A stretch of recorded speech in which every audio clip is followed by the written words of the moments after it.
Stok beras langka, harga beras mahal, lalu apa yang harus dilakukan pemerintah untuk mengatasi kondisi saat ini? Pagi ini Kompas Bisnis sudah bersama Dwi Andreas Santosa, Guru Besar IPB yang bergabung via Zoom.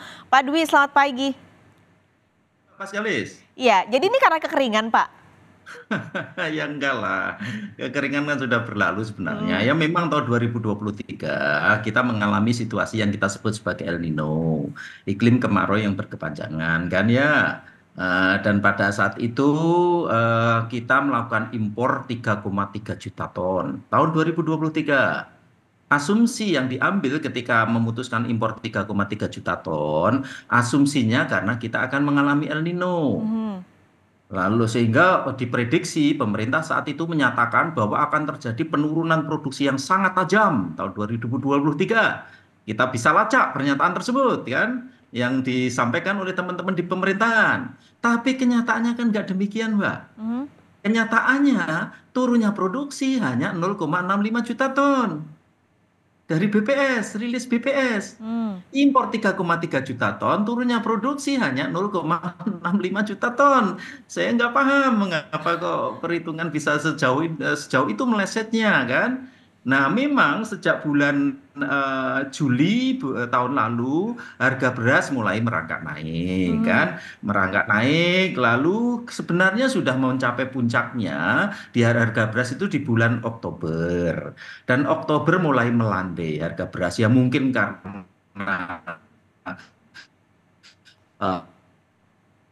eh, impor yang sedemikian besar dan juga harga gabah kering panen di tingkat usaha tani ini dari hasil survei AP2TI ya di jaringan tani kami ya itu di bulan September itu yang tertinggi itu harga gabah kering panen di 7.240. Mhm. 7.240, lalu di Desember sudah turun, Mbak, di Hmm. 7.064, 7.064. Tapi kemudian karena pemerintah menyampaikan isu yang salah, komunikasi yang salah, harga gabah kering panen melonjak lagi, Mbak. Jadi di Oke. bulan Januari sama dengan di bulan September dan saat ini sangat tinggi, Mbak. Ya bagi kami sih sedulur-sedulur tani kami ya senyum-senyum saja kan, happy-happy saja gitu dengan Aha. harga yang sekarang ini sangat baik Oke, ini gitu. berarti Pak Dwi ada nggak hubungannya sama bansos? Atau bantuan pangan ya istilahnya kalau kata Bapanas? Ah, betul, betul. Bansos memang berperan, kan? Hmm. Berperannya di mana? Karena kan ini bansos, ya beberapa pihak kan menyatakan jor-joran ya, Hmm. bantuan pangan beras ini ke masyarakat, ke KPM, ke 21 juta rumah tangga kan? Nah, itu kan jor-joran besar-besaran. Dan sehingga sebagian besar beras impor tersebut digunakan untuk bansos.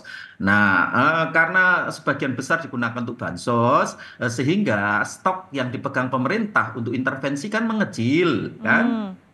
Karena mengecil sehingga ketika terjadi kenaikan harga yang saat ini pemerintah tidak lagi memiliki keleluasaan untuk melakukan stabilisasi harga. Ya walaupun sebenarnya sih stok bulog juga mencukupi. Oke. Stok mas 1,8 juta ton, jadi masih sangat mencukupi. Sekitar 1,2 juta ton itu yang seringkali kami sampaikan stok yang dipegang pemerintah harus sekitar itu. Nah, berarti Pak, kalau misalnya tadi Pak Dwi kan sebenarnya bilang kita berarti Ya, surplus sebenarnya. Kita impor, kita oh iya. panen, kita surplus. Nah, tapi kenapa langka Pak? Kenapa harganya mahal gitu? Jadi ini kemana stok-stok yang harusnya Iya, ada di pasaran iya. ini? Nah, nah, ini yang jadi pertanyaan besar, Mbak. Sudah sering saya sampaikan bahwa pemerintah salah komunikasi. Kenapa salah komunikasi? Pemerintah coba sajalah dilihat di berbagai media. Pemerintah selalu menyampaikan bahwa Januari Februari ini kita defisit 2,8 juta ton. Defisit 2,8 juta ton itu angkanya dari mana? Mhm. Defisit bulan Januari 1,63 juta ton, defisit di bulan Februari 1,15 juta ton tanpa melakukan penjelasan apapun. Itu terus yang disampaikan. Padahal defisit itu hal yang wajar karena belum panen. Defisit itu maknanya apa? Maknanya produksi di bulan yang bersangkutan dikurangi konsumsi di bulan yang bersangkutan, ya pasti defisit lah. Dan Hmm, defisit ini sudah berjalan sejak Juli, Mbak. Jadi itu nggak ada maknanya sebenarnya. Yang harusnya disampaikan pemerintah, stok kita sudah amat sangat mencukupi. Kan? Karena apa? Stok awal tahun 2023, ini hasil kajian BPS dan Bappenas ya Mbak ya, iya. itu 4,06 juta ton. Mhm. Stok awal tahun 2023 kan? Lalu stok awal tahun 2024, perhitungan saya, itu menjadi 6,71 juta ton. Lonjakan yang sangat tinggi kan? Dari hanya 4 ke 6,71 atau melonjak 2,7%. Dan kalau kita hitung ada satu nilai penting yang disebut sebagai stock to use ratio. Stock to use ratio di tahun 2023 itu hanya 13%, Mbak. Stock to use ratio saat ini itu di atas batas aman sebesar 22,4%. Karena batas amannya itu 20%, Mbak.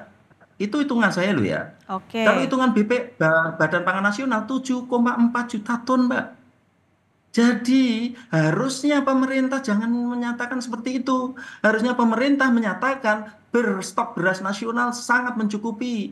Karena apa? Karena kalau dikurangi dengan defisit Januari Februari itu sampai bulan Februari kita masih punya surplus 3,9 juta ton kalau perhitungan Mhm. saya. Mhm. Kalau menggunakan angka Badan Pangan Nasional 4,6 juta ton surplusnya. Tapi yang disampaikan terus-menerus adalah kita mengalami defisit 2,8 juta ton. Ini yang membuat masyarakat panik, Mbak. Oke. Karena masyarakat awam tidak tahu apa makna defisit, Iya. nggak tahu sama sekali. Hingga mereka bahkan saya diwawancari wartawan sangat sering terkait dengan isu ini kan. Mereka bilang, saya tanyakan, sampean tahu apa nggak makna defisit? Nggak tahu. Jadi persepsi yang diterima wartawan pun kita dalam kondisi gawat karena defisit. Mhm. Nggak bisa dibayangkan orang awam, Mbak, seperti apa.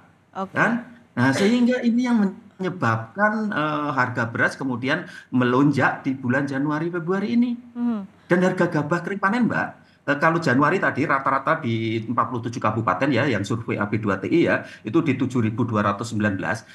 Kemarin, Mbak, kemarin kami melakukan survei singkat, di Jawa Timur sudah 7.800, Mbak, per Hmm. kilogram gabah kering panen. Lalu di Jawa Barat, di Kerawang, itu sudah 8.500, bisa dibayangkan. Ya bagi petani sih, sedulur tani ya seneng-seneng saja, happy-happy Iya. saja dengan harga yang sedemikian baik kan ya. Mhm. Dan sudah barang tentu sebagian sudah mulai panen ini. Di Januari sudah yang tanam di bulan November, ini sudah mulai panen saat ini. Mungkin sekitar 2-3 minggu lagi ini sudah panen yang tanam di November. Desember lalu kemudian ya nanti memang puncak panen raya nanti perhitungan saya di April. Jadi Jadi itu. semoga Tapi ini Maret, hmm, bulan depan ini sudah surplus. yang harusnya bisa segera Gimana? harganya tidak Halo? semahal sekarang, tapi juga stoknya ya Pak, ini penting karena tadi di beberapa toko retail juga sudah mulai sedikit. Jangan sampai kalau masyarakat jadi panik lagi, malah jadi bola yang nggak selesai-selesai gitu masalah ini. Pak Dwi, terima Ya, kasih sudah memberikan gambaran soal kondisi beras saat ini. Mudah-mudahan kita bisa ketemu lagi dengan kondisi yang lebih baik soal permasalahan beras ini. Terima kasih Pak Dwi, sehat ya, selalu. ya.